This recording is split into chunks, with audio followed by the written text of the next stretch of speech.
Could it be possible that one of the great influencers of our time is someone you've never heard of? Could it be that the man who invented the concept of nature is a name you don't know?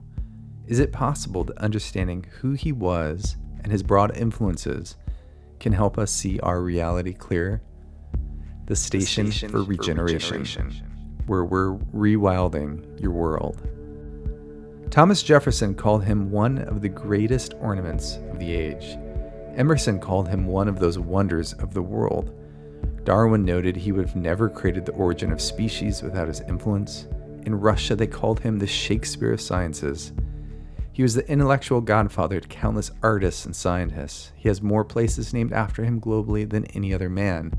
This includes mountains, plants, rivers, penguins, towns, lakes, minerals, counties, glaciers, parks, and even part of the moon. He was the first scientist, travel writer, and naturalist working to unify global concepts through art and science. His ideas influence all of us heavily today, and yet we have essentially forgotten him. If you were to enter his study in Berlin in 1856, you would have found a man surrounded by information.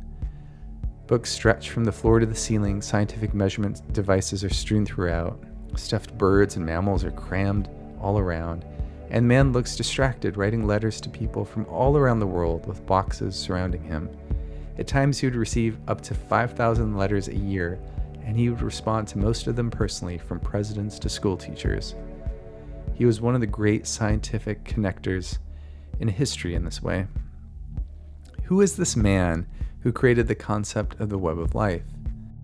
In 1807, he defined nature as every one thing exists for the sake of all things, and all for the sake of one. For the one is, of course, the all as well. Nature, despite her seeming diversity, is always a unity, a whole, a relationship to the rest of the system. Prior to this, ideas on nature were focused on subduing it and fear of dangers that lurk within wild places. The perils of man over subduing nature were not part of the zeitgeist yet. He warned of human-based changes to the climate over 250 years ago. He was the first scientist to describe the impacts of forest ecosystems on the climate, with details on tree, air, and water interactions, and the complex interactions of plants and soils. Who also wrote that nature can be so soothing to the tormented mind: a blue sky, the glittering surface of lake water, the green foliage of trees may be your solace. In such company, it is even possible to forget of one's personal existence. It lends wings to our feelings and thoughts. These ideas influence many of the great nature writers, from Goethe to Thoreau. Who is this giant who we stand on the shoulders of? This man was Alexander von Humboldt.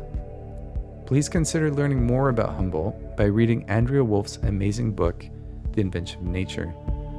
A link to the book is below. The book takes you on an amazing ride through Humboldt's life, from his early years in Europe to his life-changing adventures in South and North America.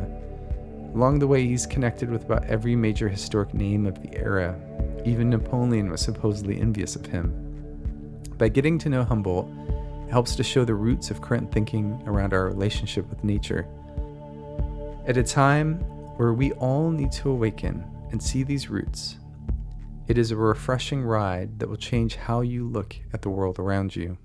Share your thoughts about Humboldt in the comments below, and please subscribe for more content to rewild your world.